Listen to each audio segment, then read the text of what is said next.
నమస్తే అండి. జనసేన పార్టీ అధ్యక్షులు ఆంధ్ర రాష్ట్ర ఉప ముఖ్యమంత్రి పవన్ కళ్యాణ్ గారు అధికారంలోకి వచ్చిన తర్వాత ఇప్పటి వరకు 9.5 కోట్ల రూపాయలు డొనేట్ చేసినారంట. ఈ వార్త సోషల్ మీడియాలో సర్క్యులేట్ అవుతుంది, వచ్చింది నా దాకా.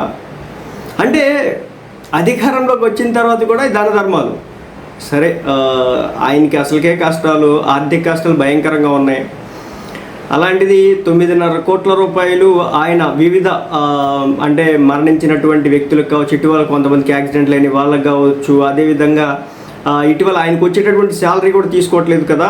సో ఆ డబ్బులు కూడా ఏదైతే ఎమ్మెల్యేగా శాలరీ వస్తుంది ప్రతి నెల 2 లక్షలు ఎంతో, సో ఆ డబ్బులు కూడా పవన్ కళ్యాణ్ గారు ఇప్పుడు తీసుకోవట్లేదు. తీసుకోకుండా ఏం చేస్తున్నారంటే ఎవరైతే ఆ పిఠాపురం నియోజకవర్గంలో వికలాంగులు ఉంటారో వాళ్ళకి ఇవ్వడం అయితే జరుగుతుందన్నమాట.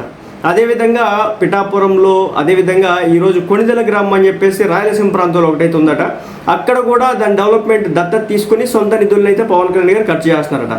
ఈ విధంగా పవన్ కళ్యాణ్ గారు కూటమి అధికారంలోకి వచ్చిన తర్వాత, అధికారం చేపట్టిన తర్వాత ఇప్పటి వరకు 9.5 కోట్ల రూపాయలని అక్షరాల ఆయన ఫ్రీ తన సొంత సొమ్ముని, అంటే ప్రభుత్వం నుంచి వచ్చేటటువంటి డబ్బులతో రోడ్లు వేయించినారు. మీరు చూసినారు కదా, గిరిజన ప్రాంతాల్లో రోడ్లు ఎలా పడ్డాయో, ఆంధ్ర రాష్ట్రంలో ఉన్నటువంటి ఆల్మోస్ట్ 95% రోడ్లు పడ్డాయి. ఇంకో 5% అంటే నేను చెప్పలేను, కానీ ఆల్మోస్ట్ 95% రోడ్లు పడ్డాయి.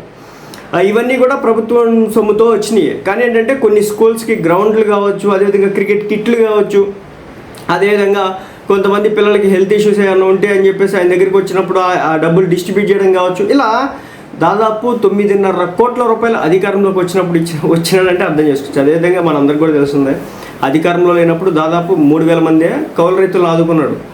ఇలా ఆయన చేసినటువంటి దాన ధర్మాలు లెక్కపత్రాలు అయితే ఉండవు. ఇది రీసెంట్గా అప్డేట్ అయితే వచ్చిందన్నమాట. ఇది నా దాకా వచ్చింది. అంతే, ఆయన దాన ధర్మాలు చేస్తూనే ఉంటాడు జీవితాంతం.